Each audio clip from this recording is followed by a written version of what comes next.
estoy mostrando a cámara porque el internet que está muy lento y si prendo la cámara me van a escuchar interferencia. Entonces, para evitar eso, no está mi cámara encendida. Al final, cuando terminemos, prendo la cámara para responder las preguntas, inquietudes que ustedes tengan. Jorge, ya inicié aquí la grabación. Listo. Adelante. Muchísimas gracias, profe. Ay, sí, porque necesito que me den la grabación. Les voy a regalar, aparte de lo que les voy a entregar de esto, tenemos un material construido por la corporación que se los vamos a facilitar para que lo tengan. Eso les va a servir de mucho. Un pequeño aporte solamente. Pues yo soy de los que cree que la educación es para compartir, no para decir yo sé hacerlo, pero no decir cómo. Entonces, a mí me gusta compartir.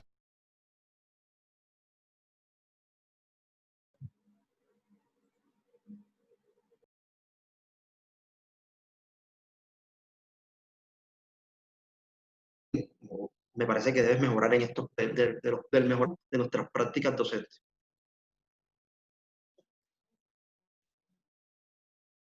Listo.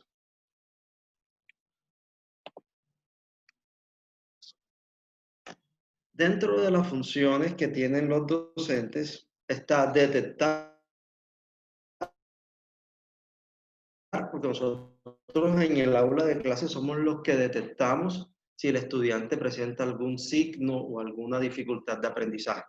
Remitimos al orientador escolar. Vamos a diseñar y contextualizar el aprendizaje de los estudiantes con necesidades educativas diferenciales y actitudes extraordinarias. Asimismo, el rol del maestro de aula es muy, muy importante y, por ende, necesita el acompañamiento de todos los estamentos. Para los que son directivos docentes es muy importante que constante apoyo del maestro.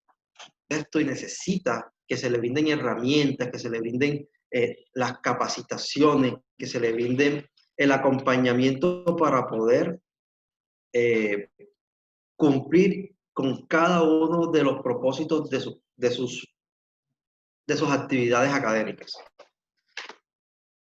El docente de apoyo tiene como función realizar junto al maestro de aula las adaptaciones curriculares necesarias para los alumnos con necesidades educativas diferenciales, así como apoyar al maestro en la construcción de los planes individuales de ajustes razonables. Los padres de familia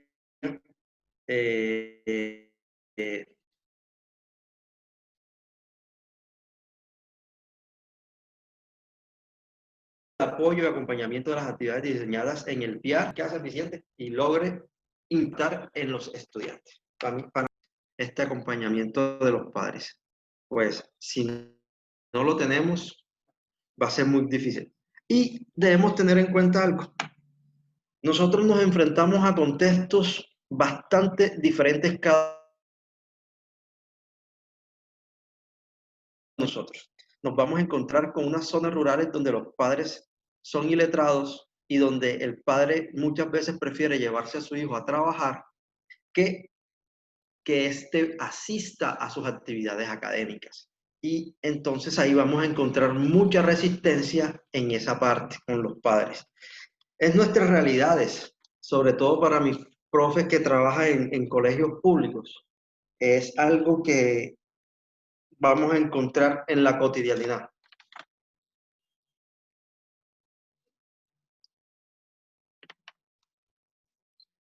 ¿Me estáis escuchando bien, profe, o se escucha alguna interferencia? Se escucha entrecortado.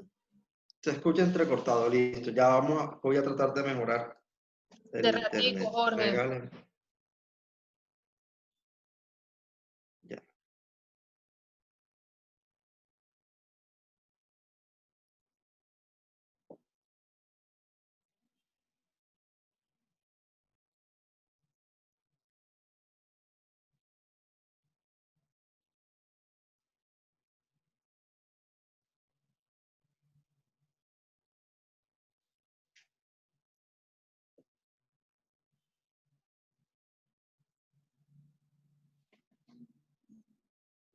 Me está molestando.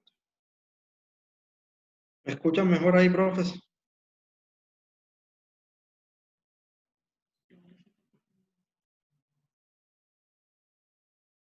Sí, señor. Ok. Retomamos entonces. Estos son los roles que debemos tener en cuenta y cuál es la función que cumplimos cada uno de nosotros dentro de este proceso. Importante, el acompañamiento de nuestros directivos en el proceso en nuestros procesos formativos. Acompañamiento en la construcción y adaptación del currículo. Todos debemos hacer parte de esto. Esto no puede ser una rueda suelta. ¿Por qué se los digo? Porque he charlado con profes de algunas instituciones privadas. Hace poco capacitábamos una institución de Antioquia y me decían, nosotros tenemos unas actividades totalmente distintas para los muchachos que tienen una discapacidad.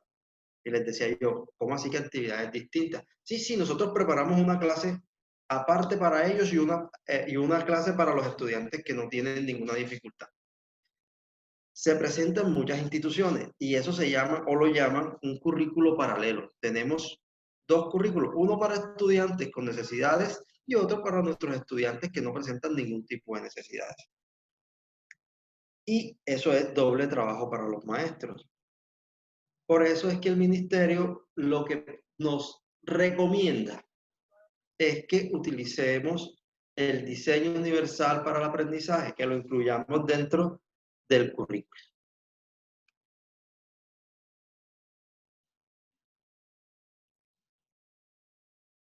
Ahora sí vamos a entrar a algo que es muy importante y es la responsabilidad.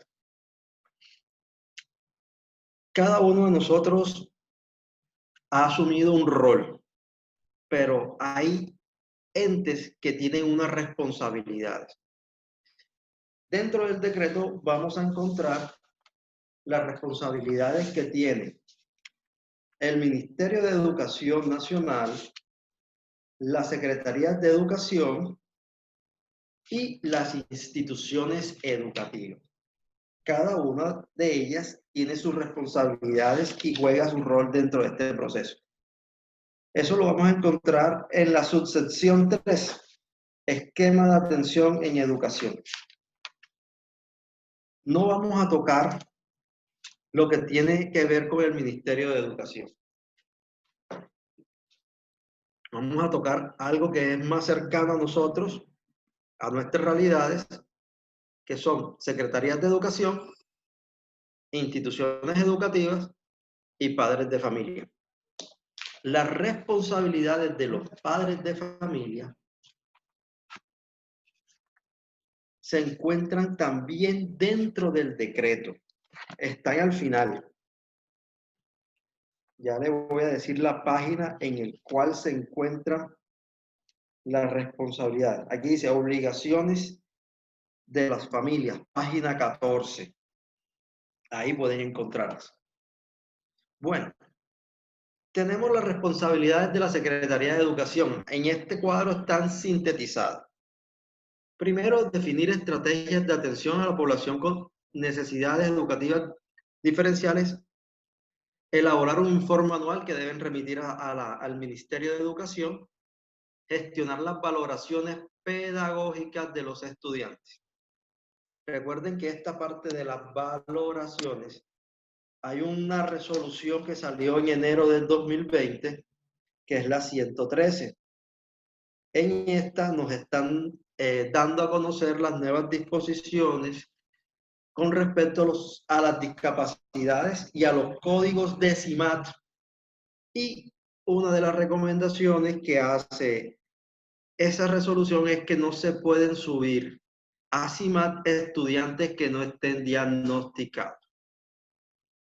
Y también nos dice cuál es la ruta que se debe tener en cuenta dentro de las instituciones educativas para el diagnóstico de los estudiantes. En primera medida, el docente detecta, remite a orientación escolar y el orientador escolar debe pasar el reporte a la Secretaría de Educación municipal o departamental. ¿Quién se encarga de hacer el diagnóstico? Secretaría de Educación, Secretaría de Salud Municipal o departamental.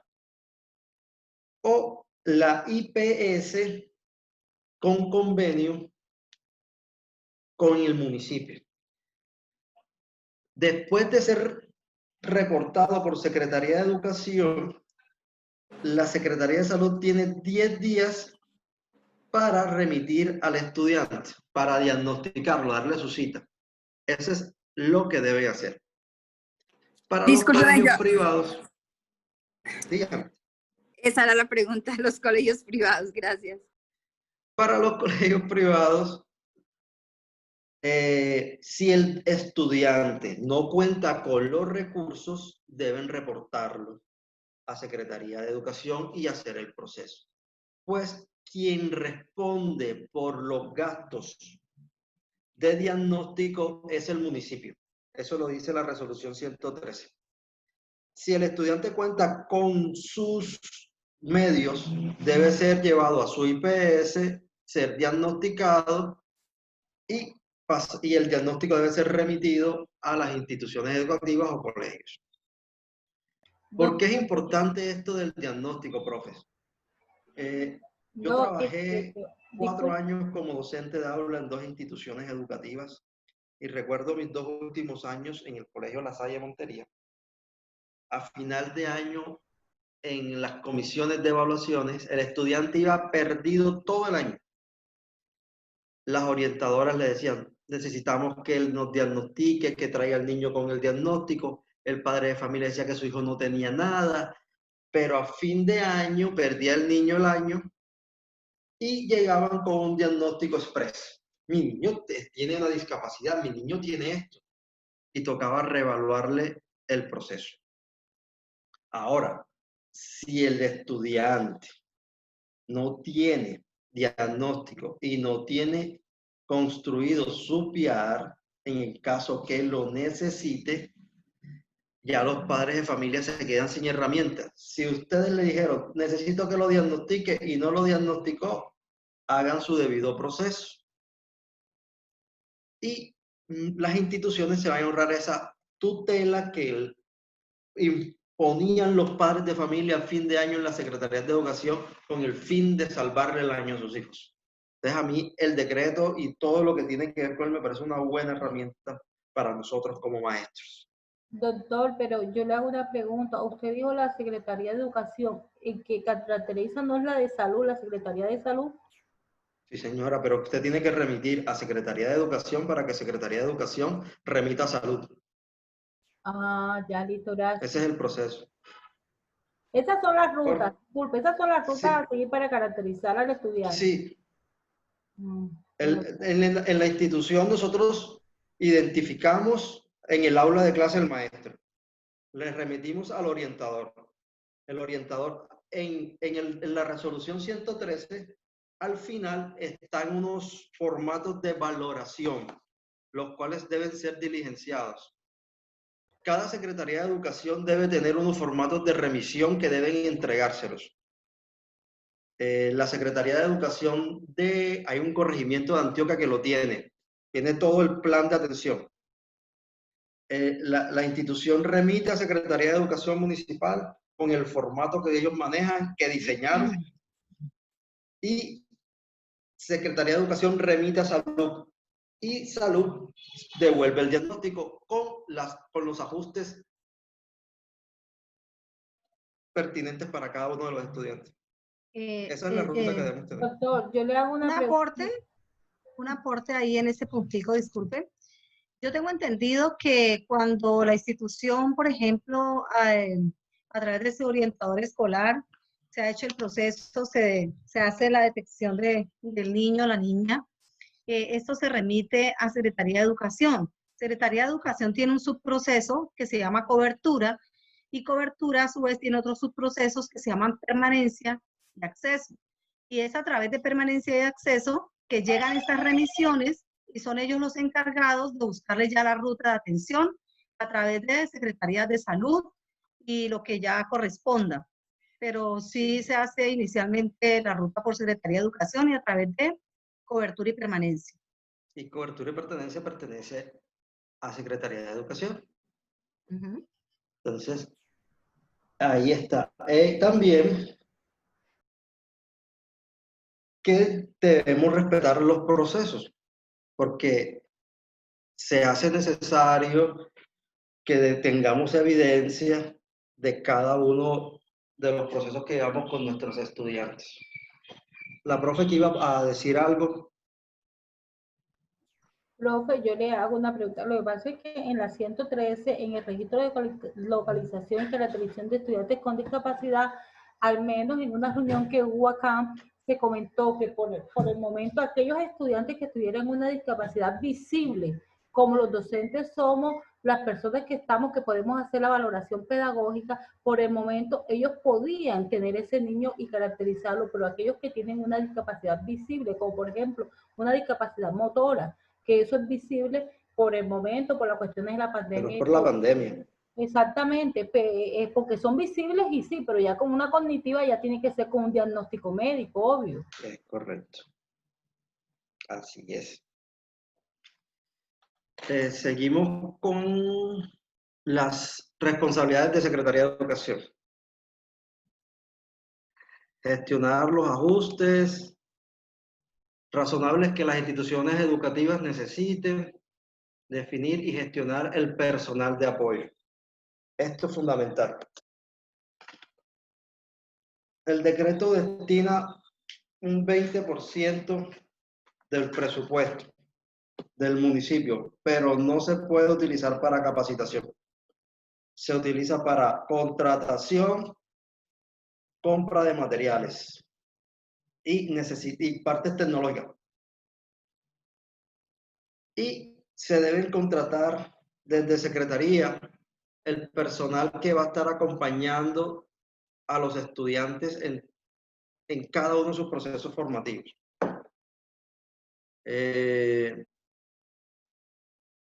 Definir y gestionar el personal, articular con la Secretaría de Salud los diagnósticos, formación de docentes en aspectos básicos para la atención de estudiantes con discapacidad, fortalecer la escuela de familia en las instituciones educativas, dotación de materiales didácticos, técnicos y tecnológicos, prestar asistencia a los entes educativos en los ajustes de las áreas de gestión, creación y ejecución de planes y programas, programas y proyectos educativos, buscar alianzas estratégicas con la sociedad civil, atender las quejas, reclamos y denuncias, promover ambientes virtuales de aprendizaje.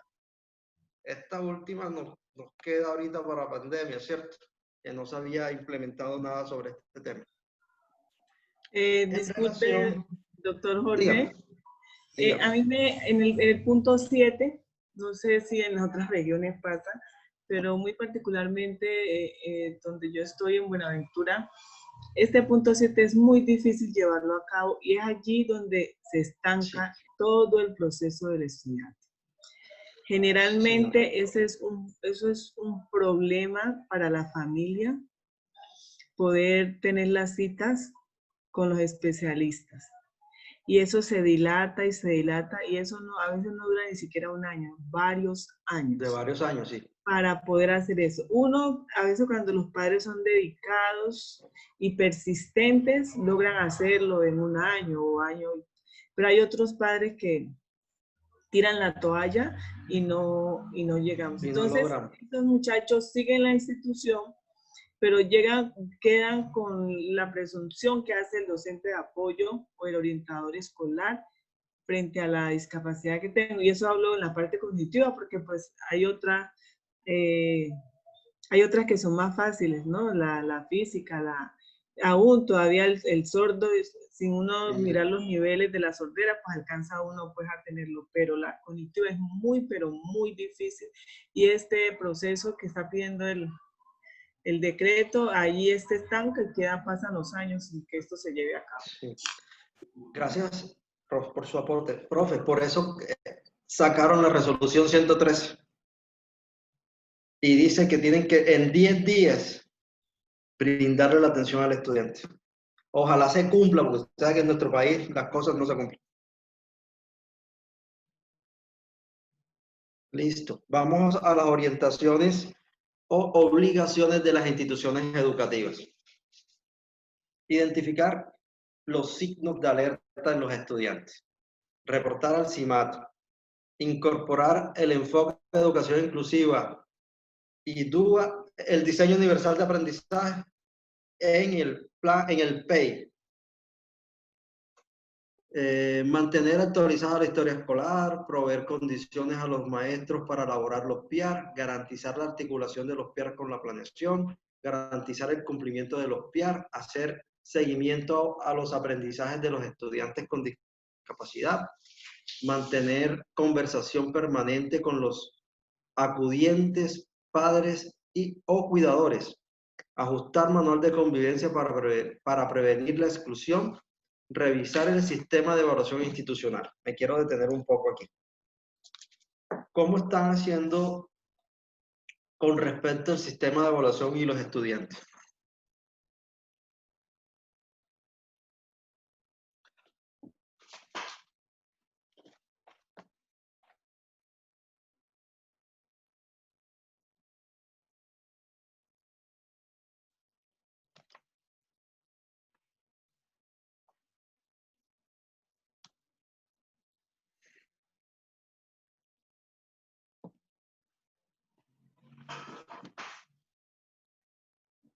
¿Me escuchan, profe?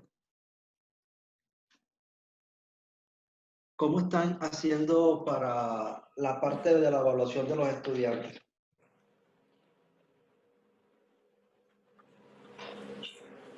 En nuestra institución educativa se contó con la implementación de una plataforma. Empezamos a utilizar a partir de esta virtualidad, pues que nos ha cambiado muchísimas cosas, dentro de ellas la forma de evaluar.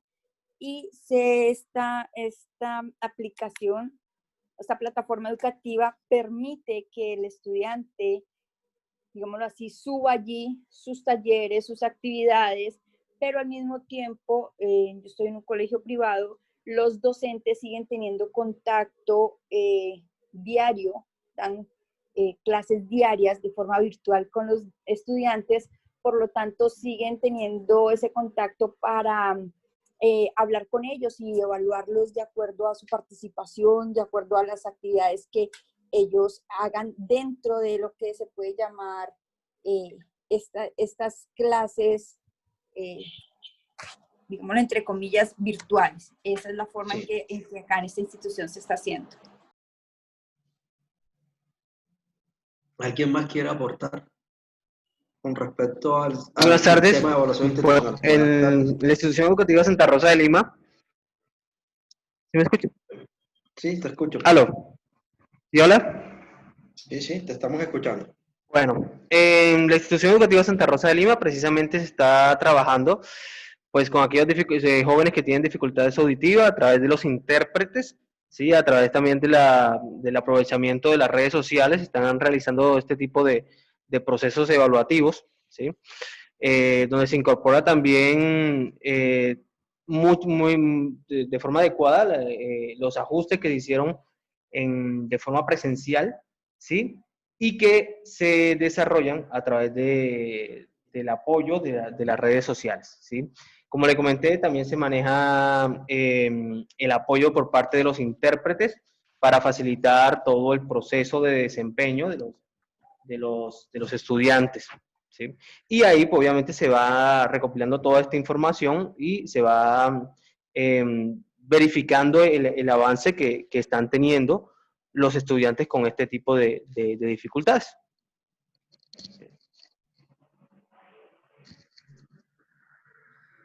Para los que no son de Montería, la institución donde labora el profe es una de las líderes en el municipio en atención a estudiantes con discapacidad.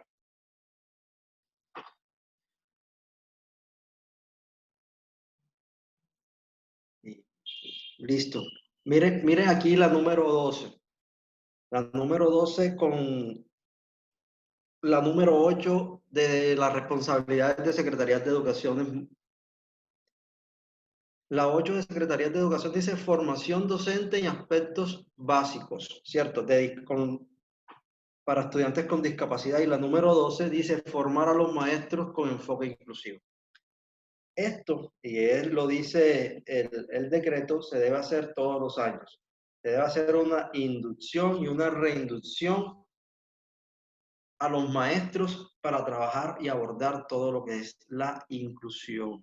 Entonces deben sacar recursos desde Secretaría de Educación, pues deben hacer el plan anual e incluir las capacitaciones en discapacidad, y las instituciones educativas públicas, pues desde los recursos que dan, pueden contratar, pues tendrían que buscar la figura, eso sí es bastante complejo, y las entidades privadas también contratar capacitaciones en formación del enfoque inclusivo. Realizar jornadas de concientización con las familias sobre el derecho a la educación, reportar a INFES los estudiantes con discapacidad, reportar las necesidades al ente territorial, prever el uso de ambientes virtuales. Y acá viene las responsabilidades de los padres y de las familias.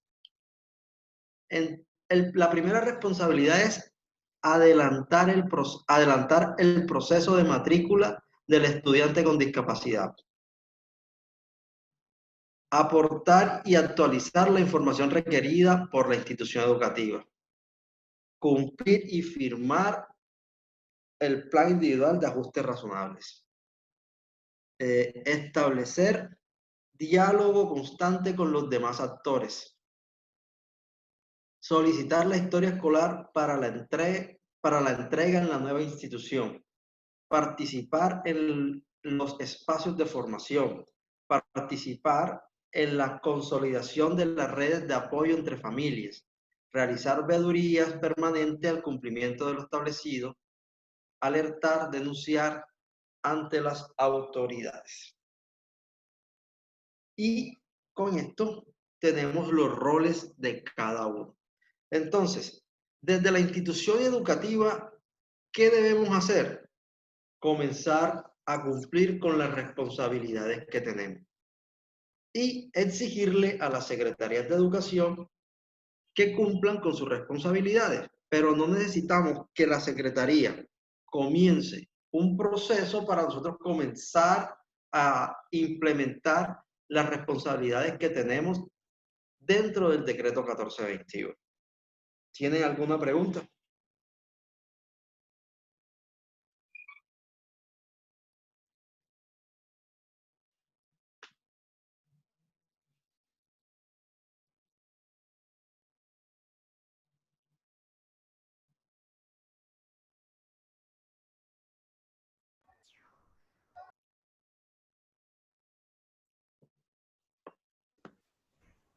Sí, buenas tardes. Muy buenas tardes. Jorge, yo soy Margie Palomino, la fonoaudióloga de la Secretaría de Educación, del equipo de apoyo a la educación inclusiva. Eso que acabas de expresar me llama muchísimo la atención, que las instituciones y sus directivas no deben esperar a que la Secretaría de Educación inicie acciones para que ellos puedan implementar el enfoque de educación inclusiva en su institución. Claramente estamos viendo, pues, y aquí también lo notamos, de que en el ejercicio del quehacer pedagógico se está haciendo poco, porque me doy cuenta de las intervenciones, no estoy echándole agua sucia a nadie, me disculpan si lo veo así, pero he logrado concluir y las experiencias que se tienen en nuestras regiones de esto es muy poca. Entonces me gustaría saber si el punto álgido de la situación se basa en que se tienen muy pocas, ¿cómo te digo yo?, asesorías, se tiene muy poco conocimiento de esto, se ha buscado muy poco a sabiendas de que el decreto está emitido desde el 2017. Esa es mi pregunta. ¿Será que se tiene muy poco conocimiento de esto en las instituciones o no lo hemos divulgado o las secretarías no lo han divulgado de una manera tal como para que se implemente y que cada institución tome las riendas? Porque Yo le voy... si No, estamos... termino. Sí. Bueno, termino. Sí. Si estamos nosotros hablando de índice de inclusión, podríamos decir, bueno, en la ruralidad el índice de inclusión es bajísimo, es bajo. ¿Cómo lo califico yo? O sea, bajo, cero, ¿en qué términos se califica el índice de inclusión para yo saber si la institución lleva las riendas o no ha iniciado o va de pronto en esta implementación de las medidas para el enfoque de educación inclusiva? Bueno, en relación al índice de inclusión. El índice de inclusión se aplica a las áreas de gestión de la institución. No así específicamente a la institución, ni a lo que hacen los docentes, ni al ingreso de estudiantes con discapacidad. El índice de inclusión es una evaluación que hacemos al currículo.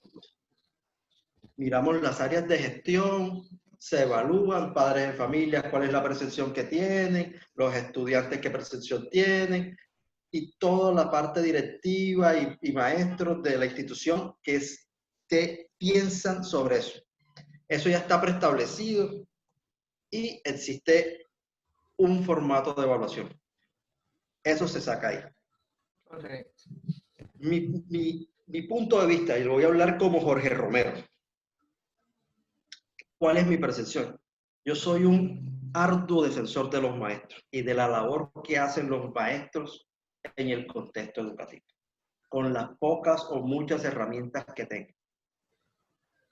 Mi percepción está en que no hay una directriz clara con respecto a la implementación del decreto 1421 desde los entes territoriales y desde el mismo Ministerio de Educación.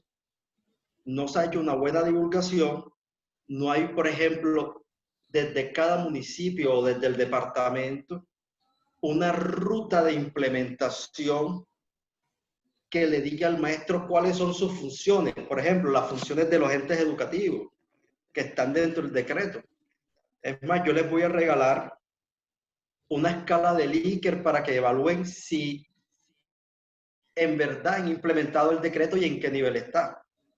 Correcto. Pero desde las entes territoriales no ha habido una claridad con respecto al tema. Y los maestros están trabajando con las uñas. Recuerdo un amigo decirme, tuve una capacitación y me toca entregar el PIAR de un estudiante. Esa fue la capacitación. Entonces, no ha existido una guía clara con respecto a este tema. Eso es lo que piensa Jorge Romero. Y es lo que creo yo que ha pasado. Pero cada uno desde su visión, desde su percepción, puede tener una opinión totalmente distinta respecto a este proceso de implementación. Correcto. Sí. ¿Alguien más quiere aportar en esto?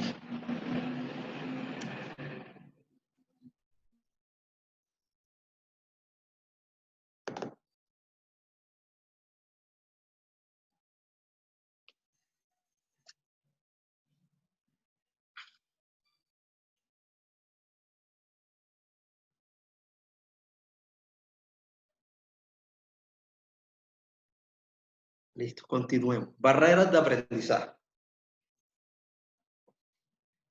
Siempre he pensado, y a partir de las lecturas que he hecho, he llegado a ciertas conclusiones y creo que a veces nosotros mismos como maestros somos la principal barrera para los estudiantes. A veces lo hacemos de forma involuntaria, pues Nuestras obligaciones son muchas y tener un salón de 40 estudiantes no es fácil. No tenemos las nociones claras sobre la implementación del diseño universal de aprendizaje. Y durante el proceso de implementación del decreto, no hemos tenido una orientación sobre la importancia de identificar las barreras de aprendizaje en nuestro contexto educativo. Para mí, es importante la identificación de las barreras, pues me van a permitir como maestro reconocer las dificultades, las debilidades, las potencialidades que tiene mi contexto educativo. Recuerden que las barreras no son de los estudiantes, las barreras son de los espacios, ¿cierto? Tiene una barrera, sino que el contexto educativo posee barreras para que el estudiante acceda al conocimiento. Y dentro de las barreras podemos encontrar barreras metodológicas y prácticas. Dentro de las barreras metodológicas y prácticas, pues podemos encontrar que tienen relación directa con el trabajo docente. Son todos los ajustes, planeaciones, implementación, uso de recursos, estrategias, organización que el docente debe llevar a cabo para que todos los alumnos aprendan considerando sus características y condiciones. Asimismo, encontramos barreras socioeconómicas.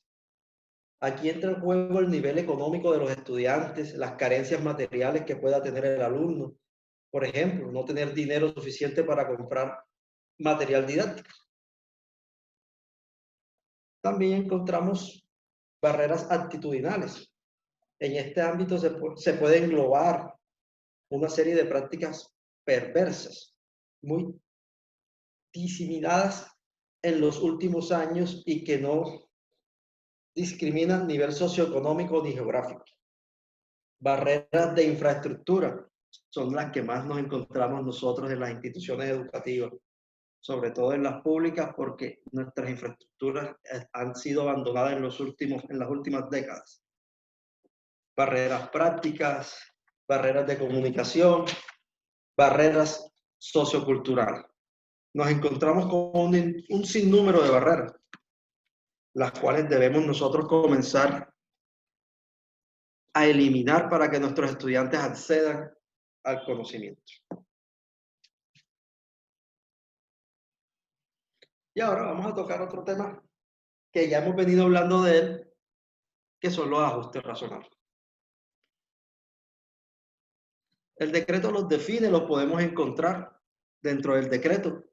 Asimismo, dentro de la guía 2 de implementación del decreto 1421, vamos a encontrar los ajustes razonables y la definición de esto. Los tipos de ajustes razonables que podemos encontrar: ajustes para la realización de actividades, ajustes materiales, ajustes en los procesos, ajustes en los espacios, apoyos para mejorar la comunicación, apoyos humanos para el proceso de aprendizaje, apoyos tecnológicos para favorecer el acceso a la información y el aprendizaje. Se debe tener en cuenta algo para tener en cuenta. A este tipo de ajustes incluyen los apoyos. Se debe identificar el caso de ser pertinente la intensidad. Aquí existen 4 que son generalizados, extensos, limitados e intermitentes. Esto lo podemos encontrar definido dentro de la guía de apoyo, definido, todo organizadito, al igual que hay un documento que ahorita al final se los voy a referenciar, no recuerdo el nombre ahorita, donde está todo lo que tiene que ver con los ajustes razonables y su importancia dentro del contexto educativo.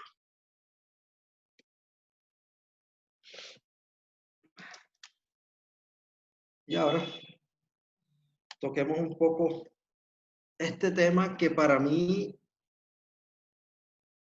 es donde se encuentra la mayor dificultad. Tomo las palabras de la profe al inicio, no existe un formato. Sí, no existe un formato y no tenemos orientaciones claras de cómo se debe implementar dentro del contexto educativo. Nos dicen que lo implementemos, pero no sabemos claramente cómo lo debemos implementar. El DUA nos permite utilizar un sinnúmero de herramientas tecnológicas, materiales, nos dice cómo ubicar el salón, pero seamos realistas, los contextos educativos de nosotros son muy distintos. Entonces, ¿cómo hacemos para tomar el DUA e implementarlo en nuestro contexto, en nuestra realidad? Entonces, a partir de esto es importante tener en cuenta cuáles son las necesidades que tiene nuestro contexto educativo con el fin de mirar cuáles serían esas estrategias desde el DUA que podríamos utilizar. Y son infinitas. El DUA nos habla de las pautas y de las estrategias, ¿cierto?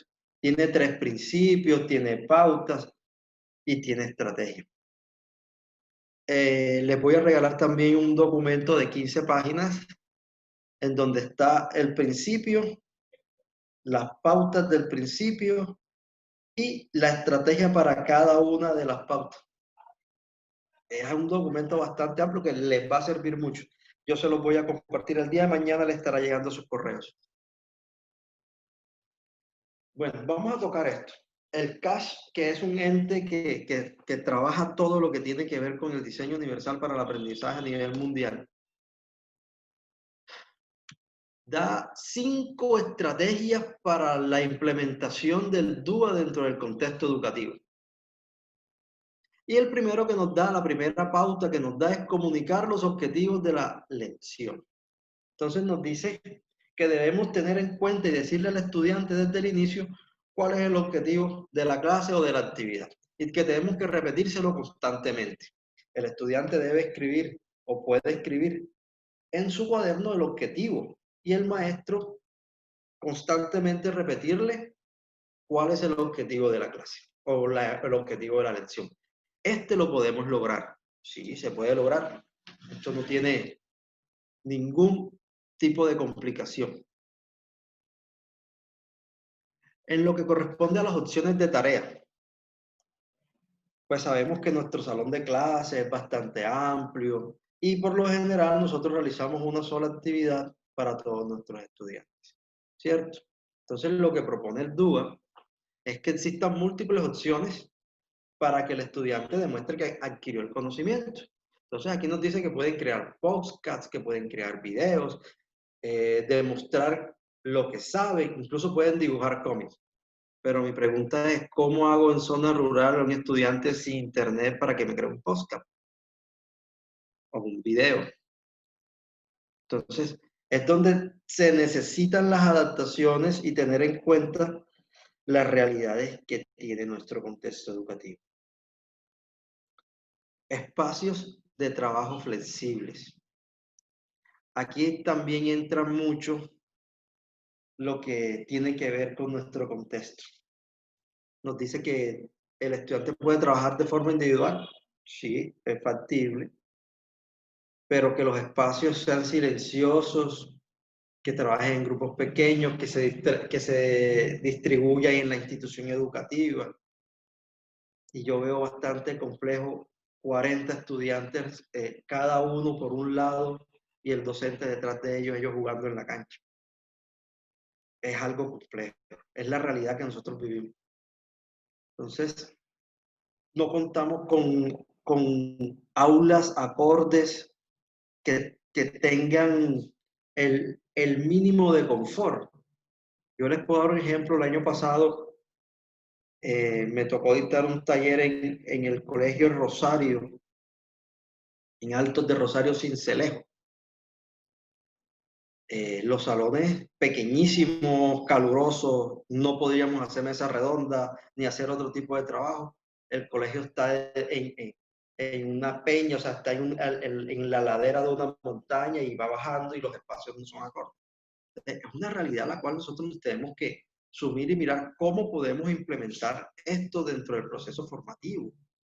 Tenemos que adaptar todo eso, pero a la realidad. Por eso les dije desde el inicio de que no hay una fórmula. La fórmula o la forma de hacerlo depende de las necesidades de cada uno de nuestros contextos. Ahí es donde va a estar el éxito de esto. Revisar cuáles son las debilidades, revisar qué necesito, revisar cómo puede mi estudiante aprender, saber sus gustos. Recuerden que la cultura juega un papel fundamental. Y algo muy importante, que el maestro también sepa cuál es la realidad del contexto. Una de las anécdotas que me pasó una vez trabajando en los Córdobas, aquí en Montería, me dice una compañera, Jorge, les pedí a los estudiantes que me dieran un ejemplo de competencia. Y un estudiante me dijo, piquería. Y yo le dije que estaba malo, pero tengo la duda. Y yo le dije, sí, la piquería es la competencia entre dos gallos. Te dio desde su contexto un ejemplo de lo que era una competencia. Y a veces nosotros no manejamos las realidades del contexto y evaluamos al estudiante sin tener en cuenta su contexto. Esto es fundamental también dentro del espacio. La retroalimentación regular. Esto también lo podemos hacer, retroalimentar a nuestros estudiantes constantemente después de que hagan la actividad, decirle cómo va, que reflexione si lo que hizo está bien. Entonces, esto sí es viable dentro de los principios, dentro de las estrategias para implementar el DUO. Y texto digital y audio. Acá también veo muchas dificultades.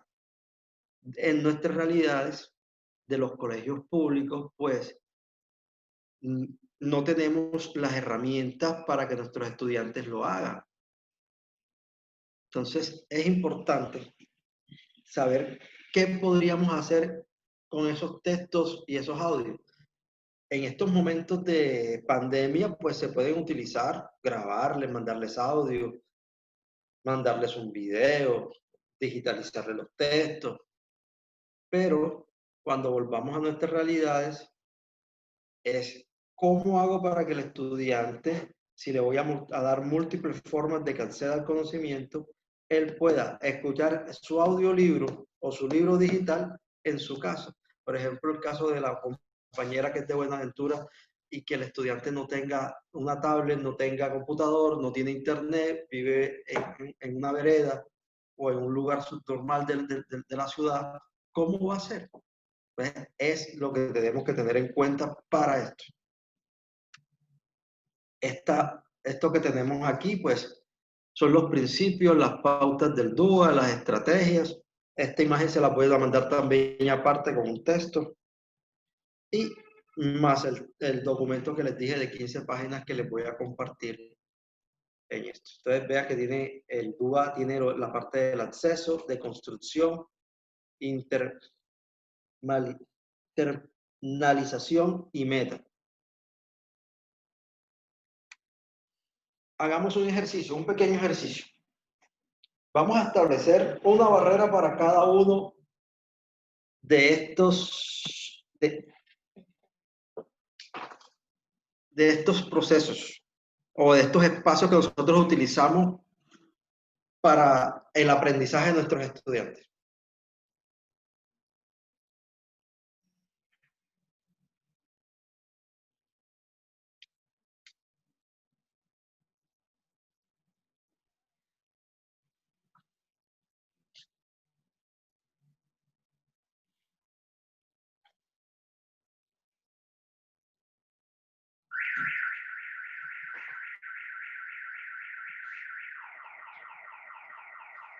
Profesor, vayan analizando y en unos minuticos me van diciendo ¿Cuál es la barrera para que el estudiante aprenda en el laboratorio, en la sala de informática y en la biblioteca? Teniendo en cuenta su realidad, recuerden, su contexto. De pronto no tenemos biblioteca.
Estoy esperando que conteste.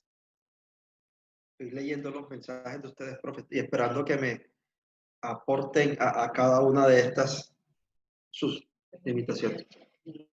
Ya voy a comenzar a contestarle sus preguntas,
Listo, profes. ¿Qué barrera encontramos para el laboratorio?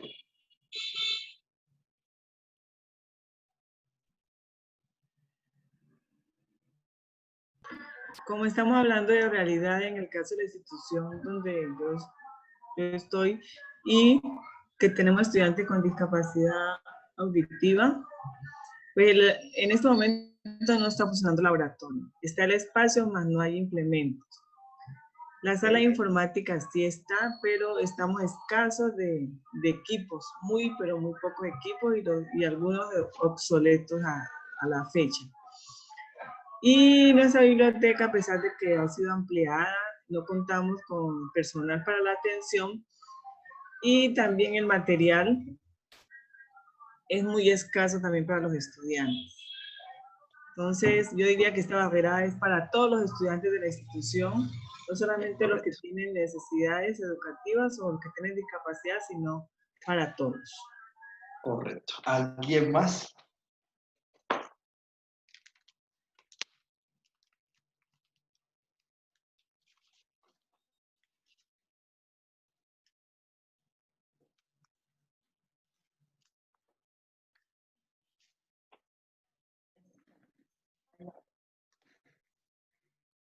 ¿Alguien más quiere participar?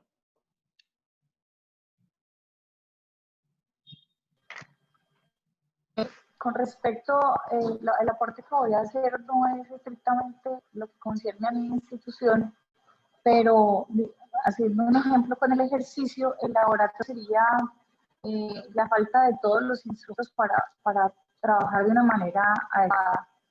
En la sala de informática, la no conectividad a internet y pocos computadores para el trabajo. Y en la biblioteca, falta, podría ser de espacio y de sillas y de mesas para los estudiantes. Listo.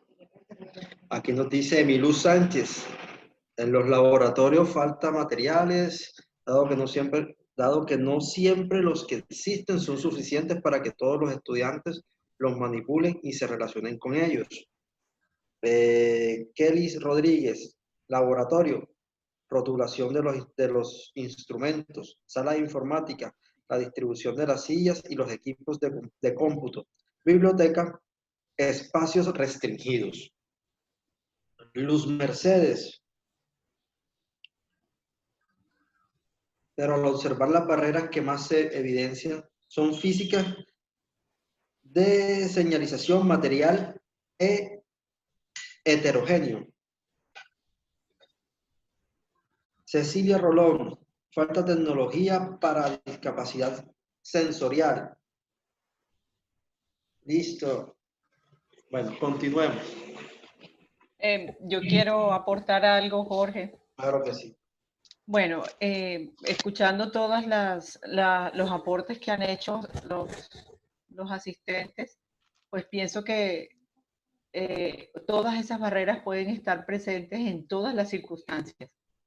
Pueden existir barreras físicas, barreras de comunicación, barreras de acceso a la información, por ejemplo, las de informática, que no haya recursos para conseguir las tablets o los computadores para el grupo completo, que haya restricción de equipos, uso de bienes y servicios, así como todas las actitudes que de pronto discriminatorias, ¿no? Que hoy van los niños de quinto de primaria o solamente de tercero a quinto y los chiquitos de pronto a los de la educación inicial no se les da la prioridad de ir porque son los más pequeños y todavía no saben. Entonces, creo que también por ahí puedo contestar esa pregunta que nos estás haciendo. Correcto. Muy bien, profe. Asimismo, hay que tener en cuenta que si están las barreras, vamos a utilizar los ajustes razonables para eliminar esas barreras. Bueno, vamos a entrar al PIAR. El tema central de esta ponencia o este taller. Podemos decir que el PIAR es un formato, un simple y llano formato, que como esto nos permite ser un complemento en la implementación del DUA. Pero claro, el PIAR se debe elaborar únicamente a los estudiantes que a pesar de que se implementaron 1000 estrategias, 1000 formas de que él accediera, no tiene una reacción esperada con respecto a los aprendizajes. Entonces, vean. El PIAR tiene 3 anexos. El primer anexo es información general del estudiante y está compuesto por información general del estudiante. Tiene enfoque salud, entorno hogar, entorno educativo. El entorno educativo se divide en información de trayectoria educativa, información de la institución educativa donde se matricula. ¿Quiénes son los responsables de esto? Los responsables de realizar el primer anexo, el decreto lo dice, Secretaría de Educación Municipal o Departamental o las mismas instituciones educativas. ¿Qué se recomienda hacer con este primer anexo? Hombre, realicémoslo al momento de hacer las matrículas académicas a todos los estudiantes. Así, cuando el estudiante en el transcurso del año se le llegue a detectar cualquier problema de aprendizaje o cualquier discapacidad, ya la primera parte está hecha. Entonces, dentro de la institución educativa, ¿quién lo puede hacer? La secretaria o el grupo, secretaria, directivo, docente o el grupo encargado de las matrículas. Secretaría de Educación también apoya todo este proceso de matrícula. Es importante tener en cuenta eso, que se puede realizar desde el primer momento que se realizan las matrículas con el fin de ya tener la información establecida dentro de la institución educativa. Anexo 2. Planes individuales de ajuste razonable. Es donde vamos ya a identificar las características del estudiante, vamos a identificar los ajustes razonables que vamos a implementar y vamos a hacer las recomendaciones al plan de mejoramiento institucional. Entonces, las características de los estudiantes se hacen a partir de la valoración pedagógica que se debe estar acompañada del orientador escolar, del docente de aula, de los directivos. Todos deben contribuir un poco, pueden crear un grupo. Vean, algo que se me estaba olvidando y es fundamental en el proceso de implementación del decreto. En las instituciones educativas debe estar creado el comité de inclusión. Yo les voy a regalar, no recuerdo ahora mismo el decreto, hay un decreto que habla sobre ese tema. Y les voy a compartir el acta de conformación. Se las voy a compartir también para que la tengan. Y la adecúen a la necesidad que ustedes tengan. El segundo anexo lo podemos hacer de forma fácil. Se hacen los ajustes, se identifican los ajustes, se parte del DBA o del EBC, estándares básicos por competencia, ¿cierto? A partir de la temática y de la asignatura que se va a trabajar, el área temática. Se deben tener en cuenta las competencias y los componentes del área. Al momento de llegar al PIAR, se hace sumamente importante que nosotros como maestros tengamos amplio conocimiento de nuestras áreas de saber. Pues debemos tener también las matrices, todo lo que compone el currículo debemos saber y mirar hasta dónde puede llegar nuestro estudiante.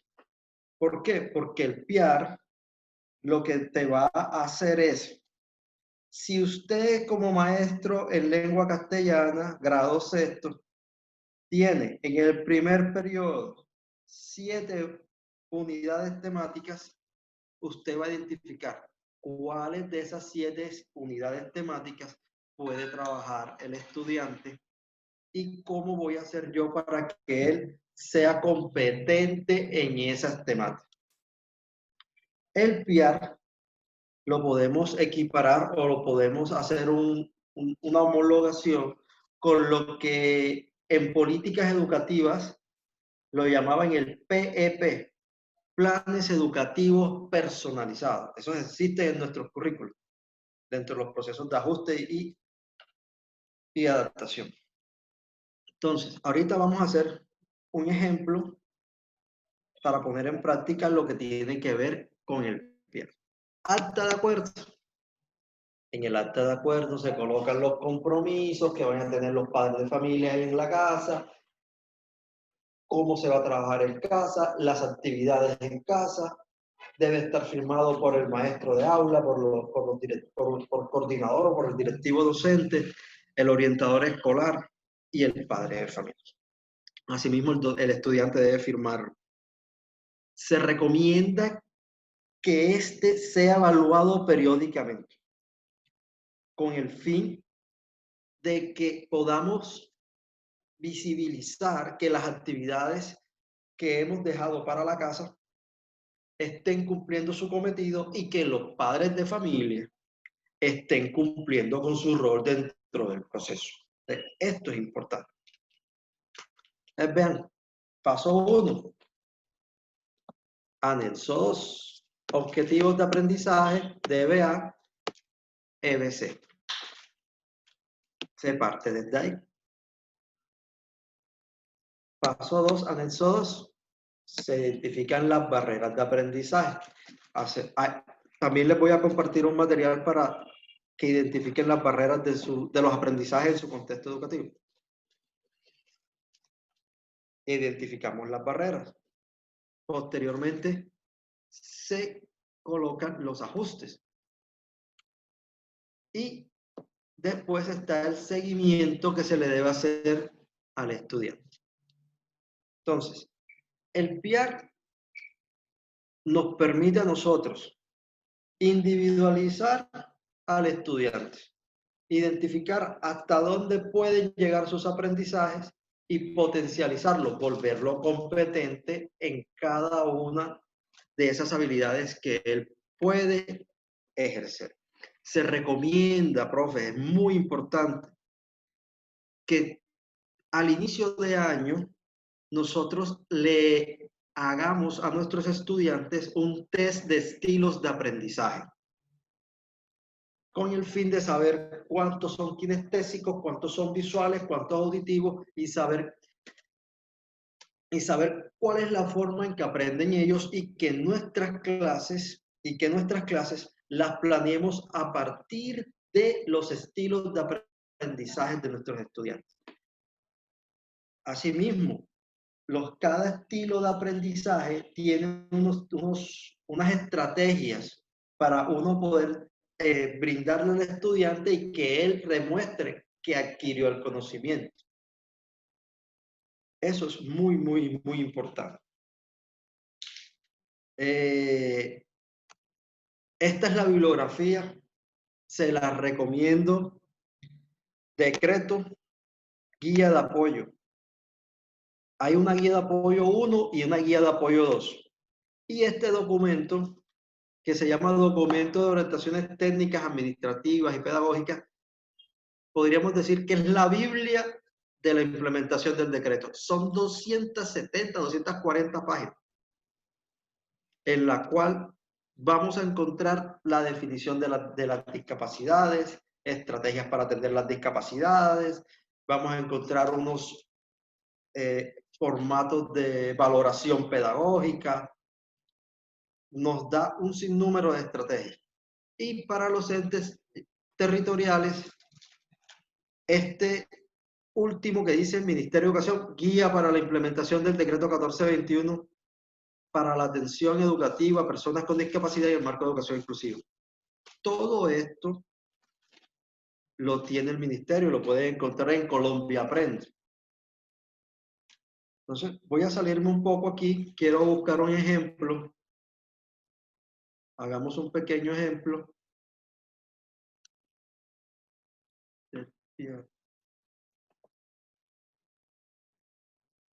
Voy a buscar acá. Esta página se la voy a pasar. Esta página es la del CAS y tiene muchas estrategias. Por ejemplo, aquí en recursos didácticos. Esto es para la parte del DUA.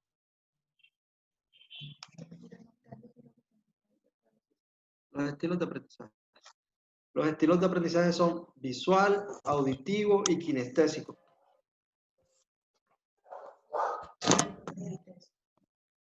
El test es el test de estilos de aprendizaje. Si quieren, también les facilito uno que tengo, que viene con la explicación para identificar los estilos, si desean. Vean esta parte. Sí, sí, gracias.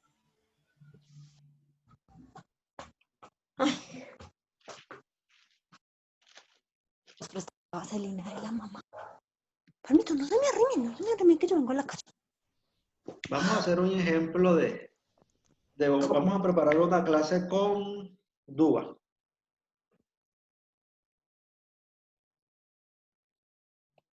Vamos a entrar aquí al IRMI. Se lo recomiendo mucho, profe. Les va a servir muchísimo, muchísimo, muchísimo. Mientras yo me voy por acá.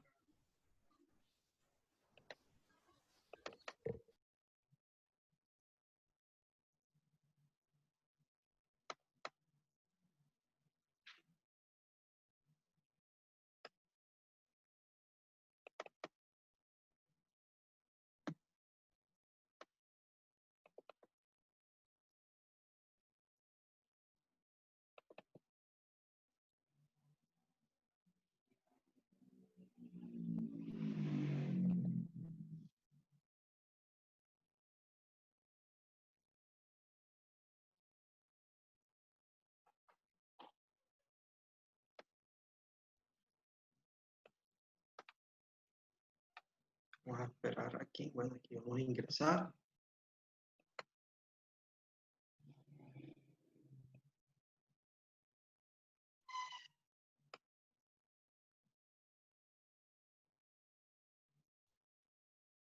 Está bastante lento el internet.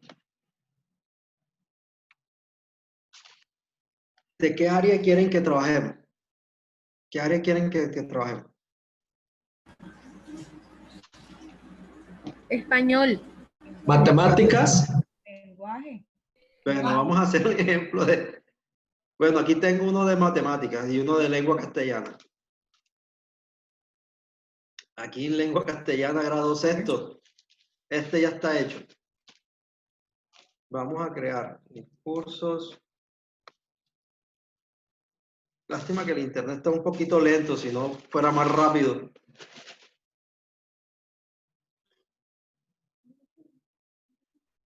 Vamos a matemáticas.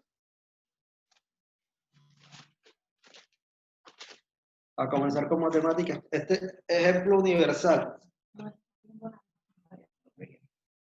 No están viendo esta pantalla. ¿Puedes compartir la página para ir conociendo el paso a paso, porfa? Ya, eso yo pensé que estaba compartida. Ya la voy a compartir. Gracias.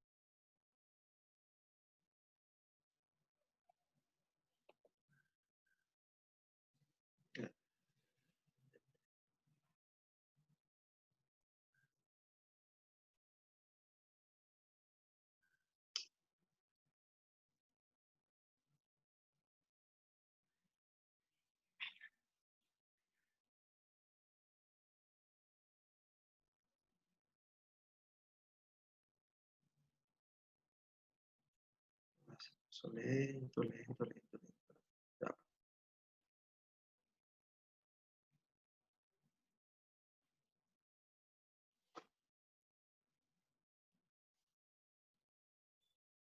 Regálenme un segundito que abría lo que no debía abrir.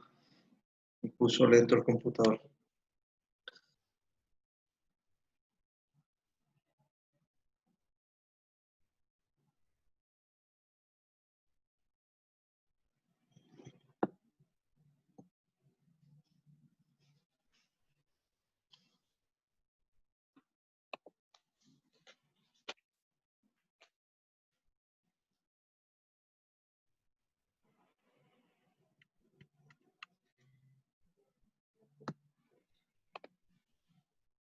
Vamos a compartir la pantalla. Ya aquí estoy.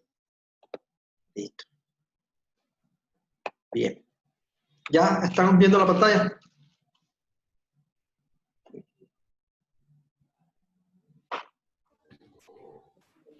Yo no logro ver nada. Está en proceso, está en proceso. Está cargando la pantalla.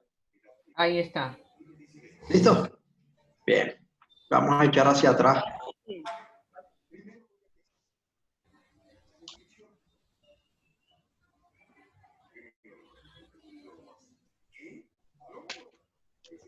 Esta página la pueden buscar. Tiene un modo gratuito y uno pago.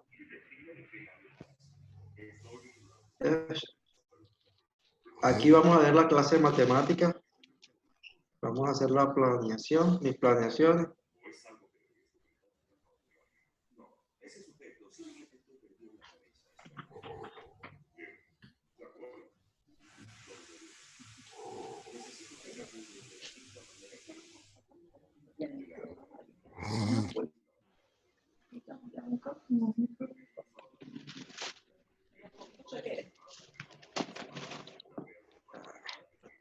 Lento.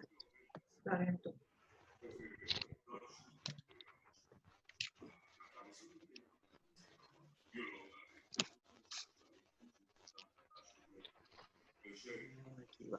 Listo. Bien, aquí estamos. Nos vamos a ir a la segunda. La unidad 1 ya la tengo planeada. Vamos a ir aquí.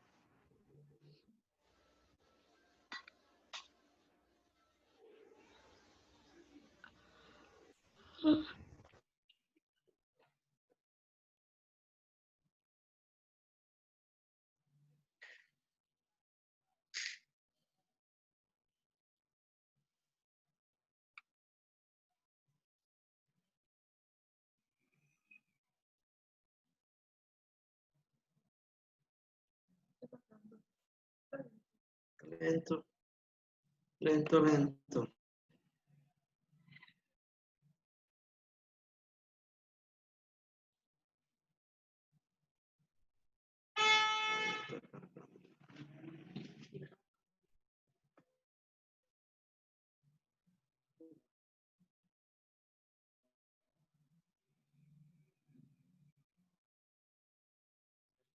Es el computador que está. Bueno, profe, aquí está la interfaz. Aquí nos dice referentes curriculares, evidencias de aprendizaje. En los detalles vamos a encontrar cada uno de esos elementos.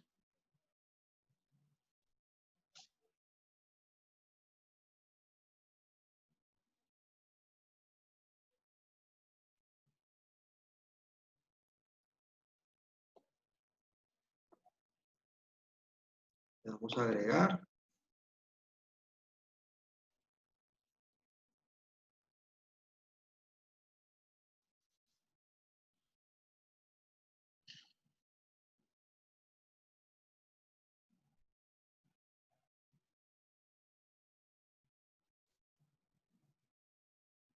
Aquí vamos, nos va a regalar el DBA, el estándar y la matriz. Pues para hacer un ejemplo, vamos a tomar aquí, se selecciona cada uno de ellos y le damos listo.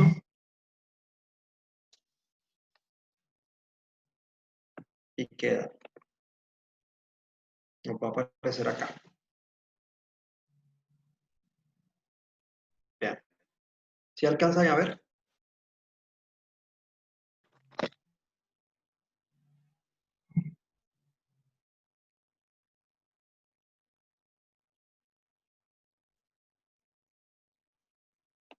En esta parte, habilidades.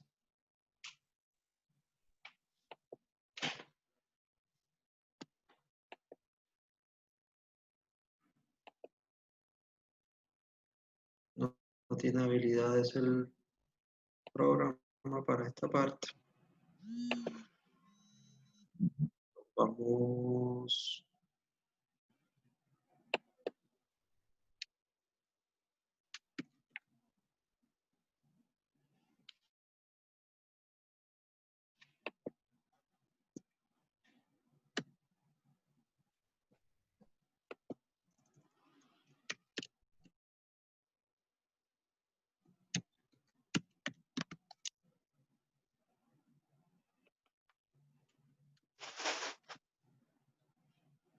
Y acá vamos a seleccionar la cantidad de clases.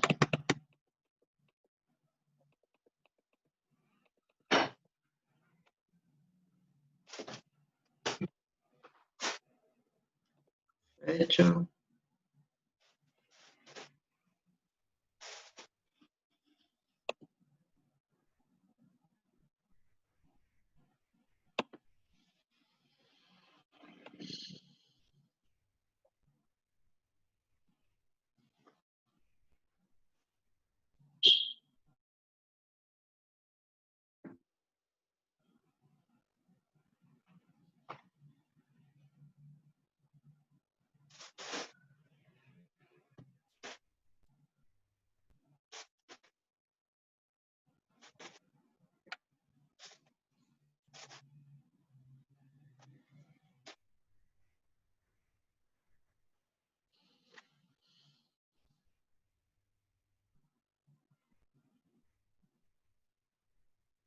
Está bastante lento.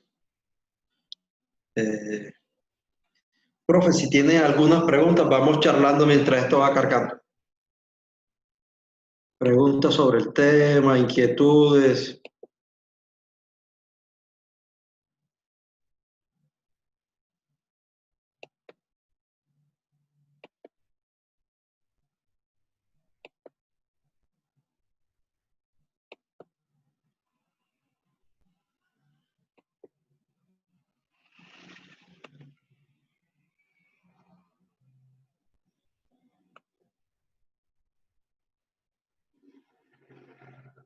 Profe, ¿qué preguntas tiene?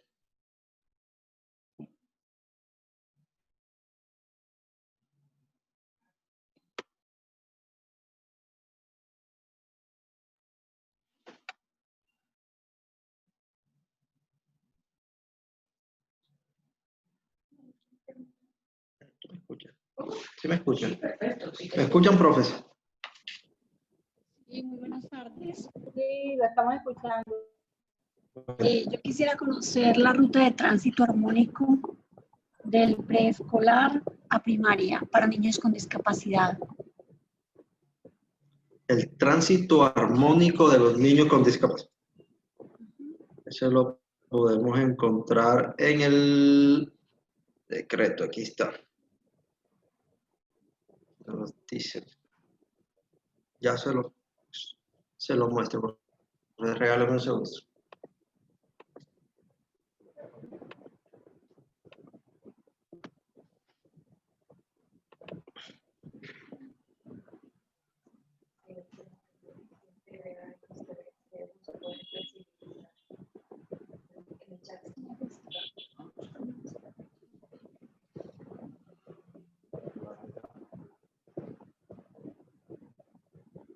Tránsito armónico.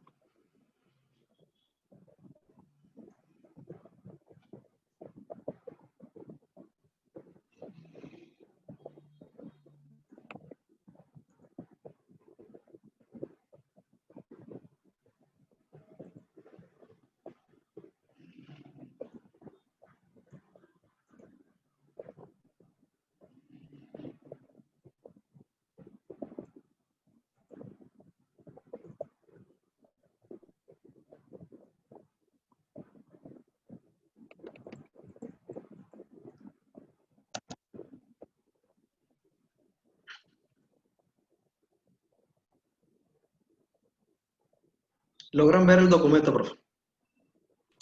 No, señor. Listo, ya se los comparto.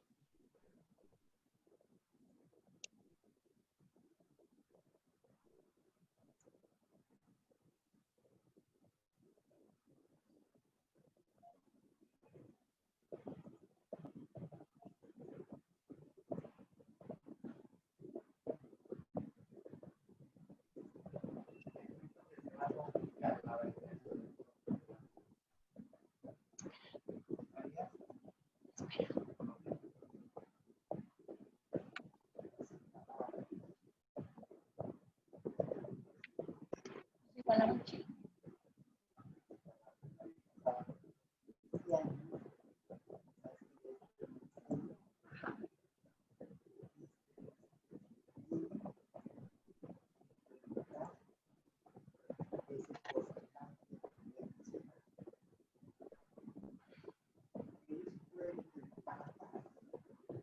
recursos propios. Con recursos propios, claro. Así es.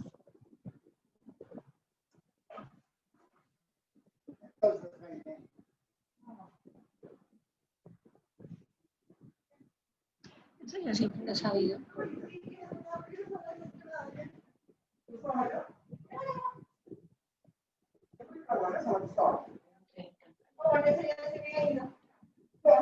Buscando el...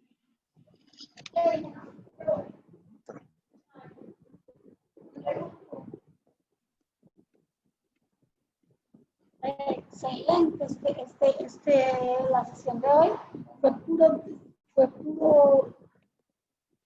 puro dúo y puro piar. Esto sí que les hubiera convenido allá. Calidad. Listo, profe. Y aquí les voy a mostrar. Imagínense, enseñando cómo hacer una clase con piar, con ajustes razonables. Ellos no se meten a... Uno cuando está en esto tiene que capacitarse.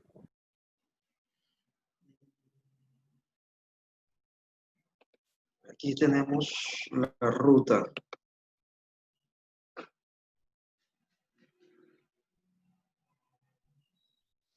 La idea que nos dicen desde el preescolar hasta la media vocacional. Se deben elaborar los PIAR si el estudiante lo necesita. El PIAR debe ser pasado de año a año y adaptado a cada una de las necesidades que tenga el estudiante, según el grado en que se encuentre, estableciendo cada una de las estrategias que se van a tener grado por grado. Si el estudiante, por X o Y razón, sale de la institución, dentro del informe de traslado que piden los padres, la documentación, debe estar el plan individual de ajustes razonables y los avances que ha tenido este año tras año. Esa es la ruta que se debe tener en cuenta para el avance de los estudiantes.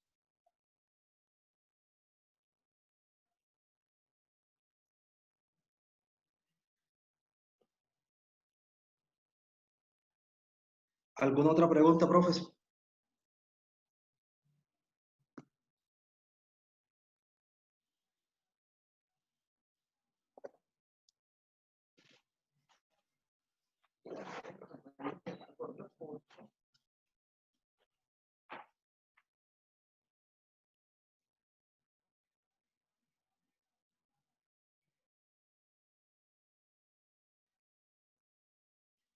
Profe, ¿me escuchan?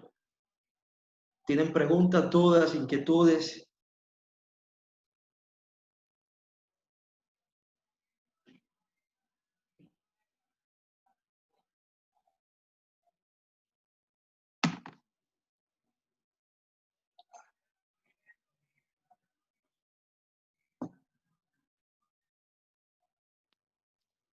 Buenas tardes.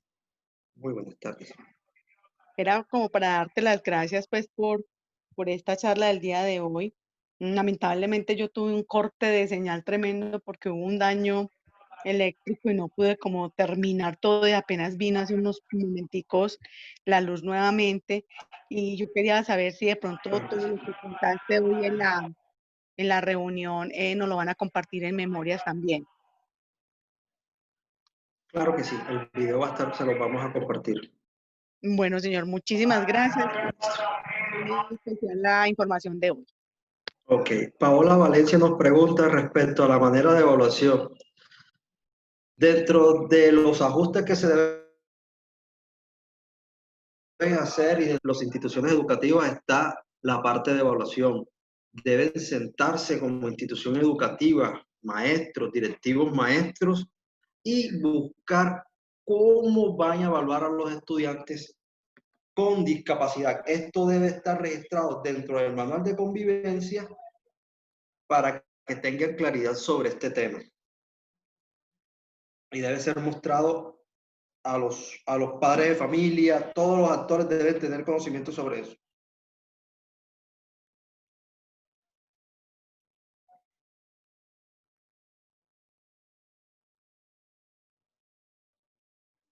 ¿Alguien más?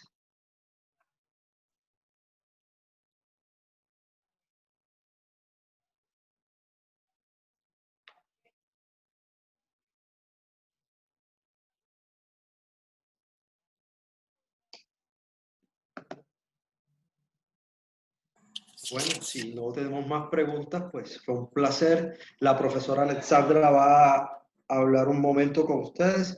Si tienen alguna duda, inconveniente, quieren profundizar un poco más sobre el tema, tenemos un curso en elaboración de planes individuales de ajustes razonables, que es práctico. De todas maneras, pueden encontrar la información en nuestras redes con respecto a eso. Muchísimas gracias por su información, fue de vital importancia y muchísimas gracias y bendiciones. Amén.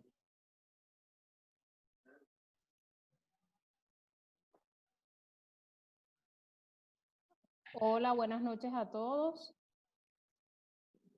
¿Sí me escuchan? Sí, Jorge.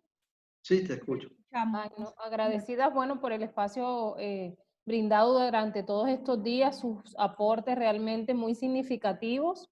Pues yo le voy a presentar muy brevemente, es un videito de presentación de un curso, ya desarrollamos la primera corte, la información está disponible allí en el canal de YouTube, pueden buscar a Alexandra Angarita, curso numeral si vale ser maestro inclusivo. Entonces voy a darle la abreboca del curso, aquí está, y ya les presento.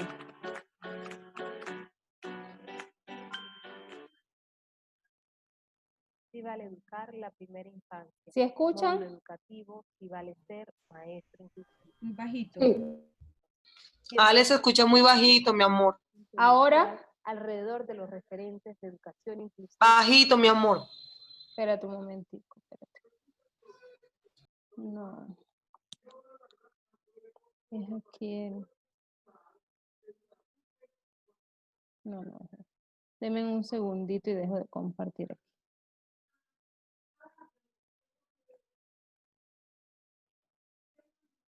Espérense acá. Jorge, ¿puedes dejar de compartir pantalla?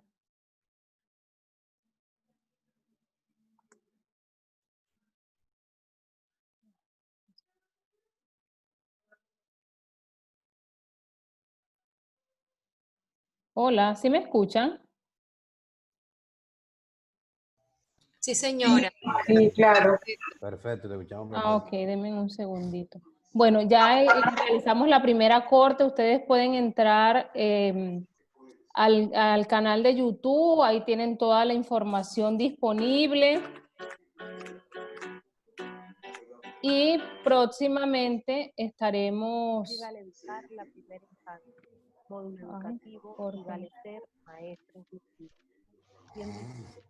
Bienvenidos a este espacio de... próximamente pues estaremos lanzando la segunda corte del curso, pero ya allí pueden encontrar todo el desarrollo que llevamos a cabo durante todo este último mes con algunos docentes del departamento de La Guajira. Ah, pues no me deja mostrarle el curso.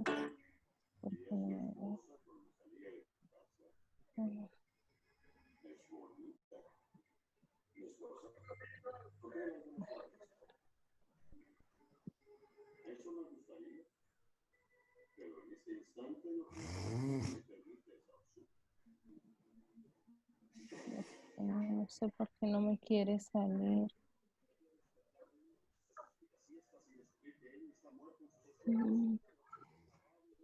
Ah, ya. Ahora sí.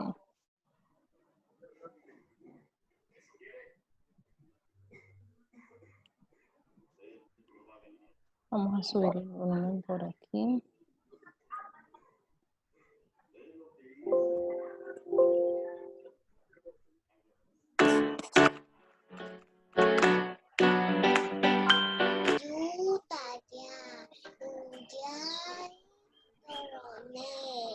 Me gusta el chocolate, jugar dominó y comer dulce.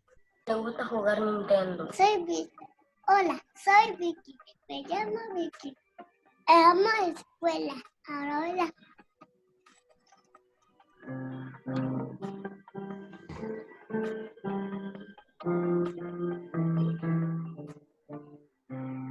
Me gusta la música y me gusta el canto. Soy una niña inquieta. Nuestros niños y niñas entre gustos, intereses y capacidades, pero sobre todo oportunidades.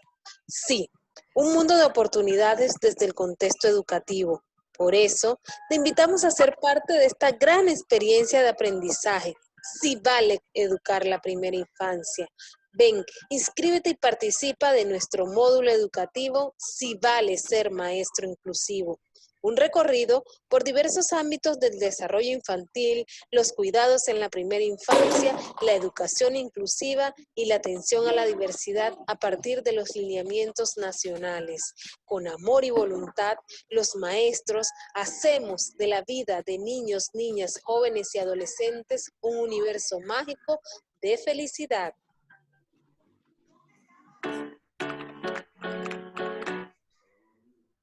Bueno, y allí esa fue la presentación del curso. Los invito a pasar por el canal, revisar el contenido pues que ya allí tenemos. Ha sido diseñado pues con mucho amor. Ya aquí en este seminario hay algunos maestros que hicieron parte de la primera corte con muchos resultados positivos. Pues los esperamos personalmente junto con la corporación a vincularse a los diferentes espacios que posteriormente estaremos diseñando para ustedes. Les voy a dejar aquí en el chat el link del canal y bueno, ya tienen los contactos para que aquellas personas que puedan estar interesadas puedan escribirse. Adelante, Jorge.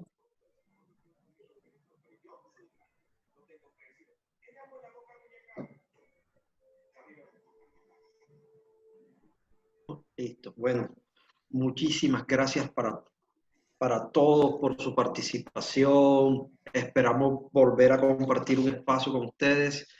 Desde hoy ya comenzamos en la organización del tercer seminario en atención a estudiantes con necesidades educativas diferenciales.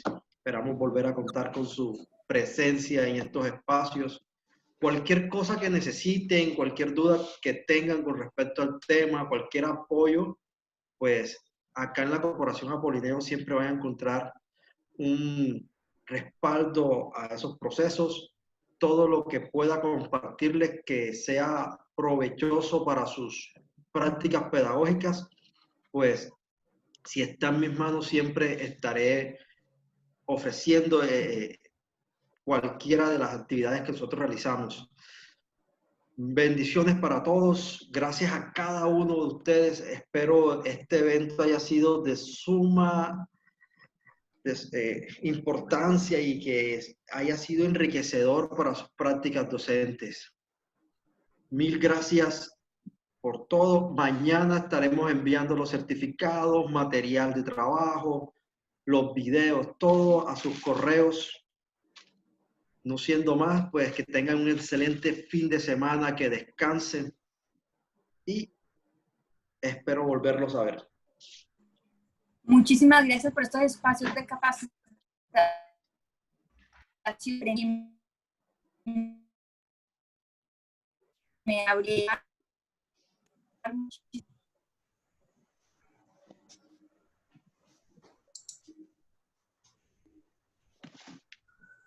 Muchísimas gracias a todos ustedes.